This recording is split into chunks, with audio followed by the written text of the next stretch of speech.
तो चाहते हैं कि मुज़ाकरात हो, अमन हो, दोनों मुल्क प्यार मोहब्बत से रहें, लेकिन आपको तो अपनी मूवीज बेचनी है, आपको तो पैसे कमाने हैं। आपके तो इलेक्शन भी पाकिस्तान के नाम पर लड़े जाते हैं। पाकिस्तान में तो कोई इलेक्शन इंडिया के नाम पर नहीं लड़ा जाता।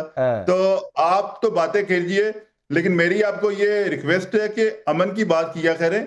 इस तरह की फिल्में आप बनानी है तो आप 6 और 7 मई की रात को जो इंडिया को मार पड़ी पाकिस्तान पे, फिर वही बात है, मैंने ऑपरेशन हमने किया, भूषण यादव पे बनाया, मुझे बताया ललित अंबरदार भाई, ऑपरेशन हमने किया। इनके वजीर आजम कह गए कि भाई मेरे पास रात को 2:30 बजे फोन आ गया कि भारत ने इधर नूर खान एयरबेस पर, चकलाला पर अटैक कर दिया है, वहां पर बम गिर गए हैं, और ये कह रहे हैं फिल्म बनाए। तो सवाल है कि दिखाएंगे किसको? मसूद अजहर को रोते हुए, वो एयरबेस पर इतने बड़े बड़े गड्ढे होते हुए। मीडिया कह रहा है जो प्रेसिडेंट ट्रंप आपके चहेते जो एक सपोर्टर हैं, मोदी साहब पांडे जी भाई, मैं आपको कहना चाहता हूं कि हम हिंदुस्तानी लोग ना बड़े बेदिल और बेदर्द हो गए हैं। सुन रहे हैं आप? हम बड़े बेदिल और जालिम हो गए हैं। अभी ऑपरेशन सिंदूर के जख्म इतने हरे हैं, उसके बावजूद आपने धुरंधर फिल्म के गोला मार दिया पाकिस्तान के ऊपर। देखिए कितने तिलमिला रहे हैं, बौखला गए, फिल्म के नाम पे बौखला गए। और हम जो दिखा रहे हैं, जो कर्नल साहिबा बता रही थी, बिल्कुल ये पाकिस्तान के साथ कैसे लड़ रहा है, और पहली बार नहीं लड़ रहा है। 1971 की बोलिए, इनके 1 लाख फौजियों ने अपनी पतलूनें उतार के, अपनी बेल्टें उतार के ढाका के अंदर कैसे सरेंडर कर दिया था। याद रखिएगा, उसके ऊपर जो फिल्म बनी है वो भी देख लीजिएगा, किस तरह से आपके जो आका है ना अमेरिका, अपना 7th फ्लीट भेजा था, उसके बावजूद आधे रास्ते से वापस चला गया था। ये याद रखिएगा।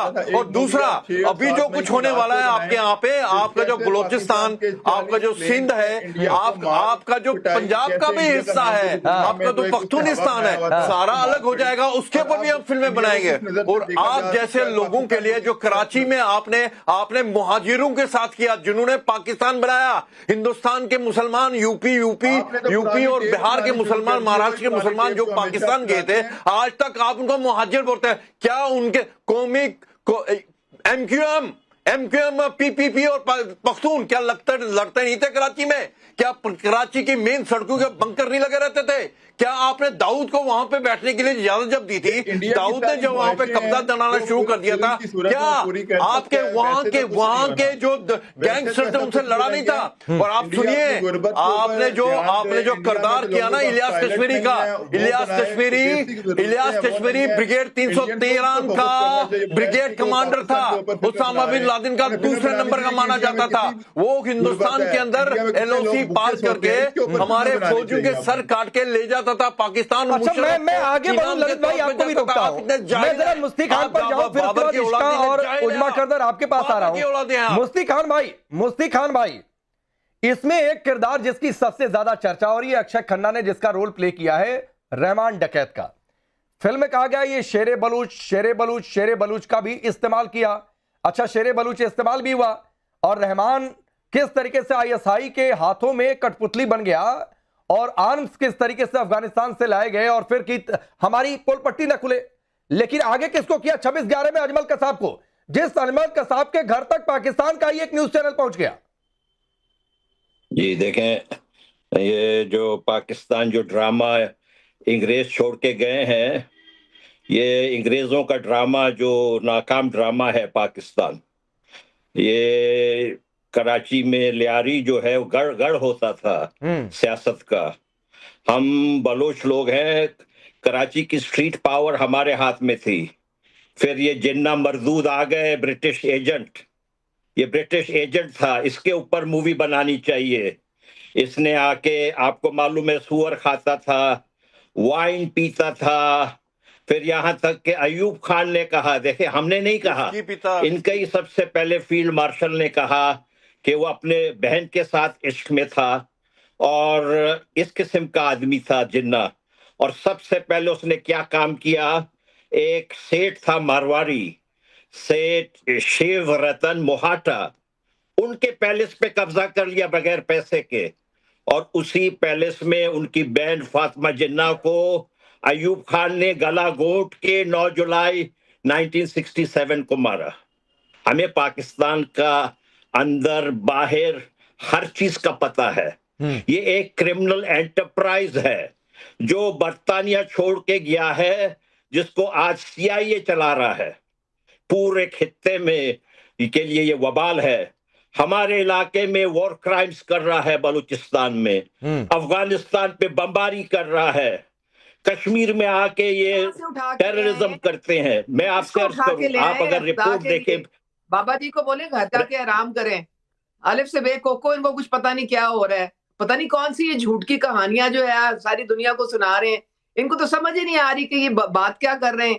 पता नहीं ये किसकी तरफ है, ये कहाँ के बलोची हैं, जरा हमें भी पता चले ना। ऐसे हमने नमूने आप तो प्लीज बीच में इंटरप्ट ना करें, आप इंटरप्ट ना करें। हमारे आप जरा तमीज सीखे, हमारे साथ आपको उम्र खासा हो गया है, जरा तमीज से बात करें, इंटरप्ट ना करें, भाइयों के साथ इंटरप्ट ना करें। मुझे आप सच बात बोलने दें। हर वक्त ना दूसरे मुल्कों में घुस के और मैं झूठ कह रहा हूँ।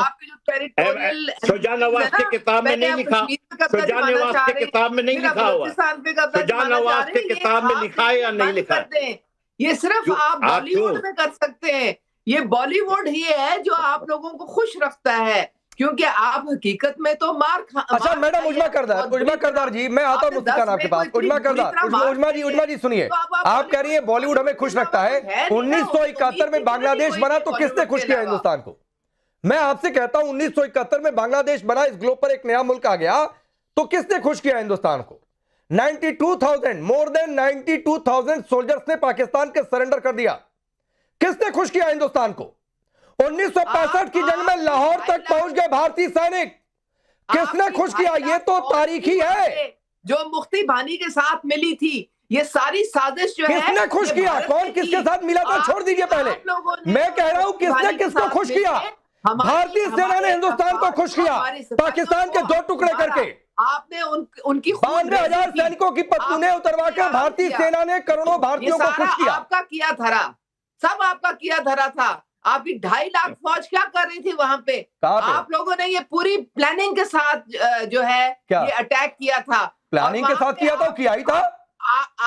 नहीं ललित, मैं इसका 30 सेकंड दीजिए। ललित अंबरदार ये कह रही है भारत ने किया था। अरे 71 में हमने टुकड़े किए थे, किया ही था। 92,000 सैनिकों का सरेंडर करवाई था। लड़ी थी जंग, पाकिस्तान ने पहले किया था, उसके बाद इनको बताना चाहिए। ये मोहतरमा ये मोहतरमा जो रिकॉर्ड की तरह बोलती रहती है, इनको शर्म आनी चाहिए। जो आपने ईस्ट पाकिस्तान के अंदर वहां की औरतों के साथ रेप किया, वहां की नस्ल चेंज करने की कोशिश की, लाखों औरतों का रेप किया वहां पे, लाखों बच्चों को मार दिया, मर्दों को मार दिया। और आपके हमने जंग छेड़ी, बड़े प्लानिंग के साथ की, ऐसा किया कि आपके 90,000 फौजियों ने वहां पे सरेंडर किया। ये तो हमने बेवकूफी की। आपके वो 1 लाख फौजियों को वॉर क्रिमिनल्स की तरह ट्रीट करना चाहिए था, फांसी पे चढ़ाना चाहिए था। ऐसी बेदर्दी के साथ आपने अपने मुसलमान पाकिस्तानियों के साथ जुल्म किया था इस पाकिस्तान में। और सुनिए, अकबर बुख्ती कौन है? अकबर बुख्ती के साथ क्या किया था आपने? अकबर बुख्ती के साथ आपने क्या किया था? कैसे मार दिया था जनरल मुशर्रफ ने उसको? और आप बलोचिस्तान के अंदर लड़कों का रेप करवाते हैं, आप बलोचिस्तान के अंदर औरतों का रेप करवाते हैं। इस फिल्म का एक डायलॉग है, मुंह तोड़ने के लिए मुट्ठी बंद करना जरूरी है। तो पाकिस्तान को भी तोड़ा तो मुट्ठी बंद करके स्ट्रेटजी के साथ तोड़ा। Ishqa Taneja, coming back to the film. फिर उसके बाद जहांगीर भाई आपके पास आता हूं, बीच में आप डिसअपियर हो जा रहे थे। इश्का तनेजा, ये फिल्म से इतनी दिक्कत क्यों हो गई है? ये कह रहे हैं कि झूठी है, फिर भी दिक्कत है। ये कह रहे हैं प्रोपेगेंडा है, तो भी दिक्कत है। रियल ऑडियो दिखा दो तो भी दिक्कत है। आप जी मैं सबसे पहले ना यहाँ पे जितने पाकिस्तानी पत्रकार और नेता बैठे हुए हैं उनको मैं अपना पल्लू ऑफर करना चाहूंगी कि अपने आंसू इस पल्लू से पोंछ ले। और मैं तालियां बजाना चाहूंगी जो हमारे अंडरडॉग है आदित्य धर जी के लिए, कि इनकी एक फिल्म आती है और इनकी पतलूनें खुल जाती हैं। इनकी जो ये पतलूनें खोलते जा रहे हैं आदित्य धर जी, क्योंकि उन्होंने प्रूफ के साथ साथ बताया है 26/11 पे क्या हुआ था, पार्लियामेंट अटैक पे क्या हुआ था, कांधार हाईजैकिंग में क्या हुआ था। और इतने प्रूफ दिखाने के बाद भी इनको कोई शक्ल नहीं मिल रही कहाँ पे अपने किस जगह पे अपना सर छुपाए, मुंह छुपाए। तो इसी के लिए मैं इनको ये जो पल्लू है वो देना चाहूंगी, क्योंकि ये जो फेक नैरेटिव चलता रहता है कि ऐसा कुछ नहीं होता, ऐसा कुछ नहीं हुआ था, क्योंकि हमारी सरकार ने लाखों बारी बता दिया है कि जो ISI है वो state funded, Pakistan state funded terrorist actually activities करता रहता है।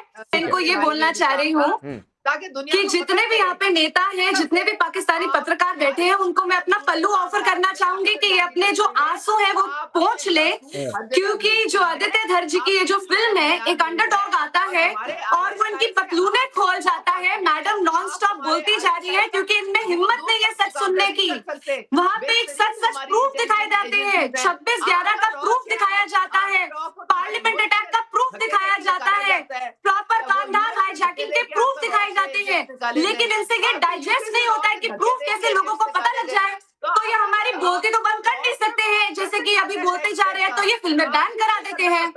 हमने लाखों बारी प्रूफ दिया है कि ISI Pakistani state funded terrorist organization है, कोई खुफिया ऑर्गेनाइजेशन नहीं है। लेकिन जैसे ये सच सामने आ जाता है तो इनको कुछ नहीं समझ आता, ये फेक नैरेटिव शुरू कर देते हैं। अभी एक पत्रकार साहब ने बोला कि हम क्यों नहीं ऑपरेशन सिंदूर का दिखाएं। जब ऑपरेशन सिंदूर के ऊपर फिल्म बना देंगे तब इनको कुछ समझ नहीं आएगा ये क्या बोले। नहीं, इशिका उस पर भी फिल्म बनाएंगे। जरा एक मिनट दीजिए, मैं मैडम उजमा जी रुक जाइए, नहीं अच्छा लगता। फिर मैं पीसीआर से कह दूंगा कि जिसका मैं नाम लूं उसी की आवाज अब करे, तो नहीं अच्छा लगता है ना उजमा जी। बार बार आप बोलते जा रही हैं। चलिए पीसीआर इनकी आवाज डाउन करिए, इनकी आवाज डाउन करिए, जब कहूंगा तब करिए। जिसका मैं नाम लूं इधर से या उधर से, हिंदुस्तान से या पाकिस्तान से, जिसका मैं नाम लूं उसी का आवाज अब करिएगा, या तो फिर लोग इशारा करें। एक मिनट जहांगीर भाई, अब सवाल यह है कि जो बात इश्का कह